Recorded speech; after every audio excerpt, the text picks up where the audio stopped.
Hello. In this video, we intend to withdraw funds from our Eightcap broker account using Skrill, the same method we previously used to deposit.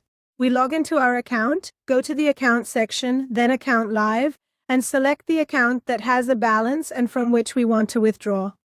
Do you know why your profits are smaller than your losses? Because you don't analyze your trades, you just execute them. Download the Trading Journal app for MetaTrader 4 and 5 for free now. In this section, we select the withdrawal option and click on our preferred method. Here we enter the email address associated with our Skrill account. The amount is clear as well. We had $50, which is also the minimum for this method. In this section, we've entered the Skrill account. We select the Request Withdrawal option. To confirm the transaction, we select Yes, Continue.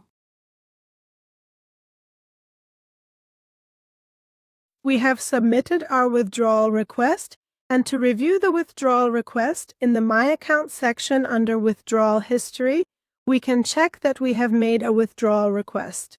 Currently, our status is pending, and once the funds are deposited into our wallet, it will change to success. In future videos, we will be with you to discuss other deposit and withdrawal methods in the Eightcap broker. Wish you success!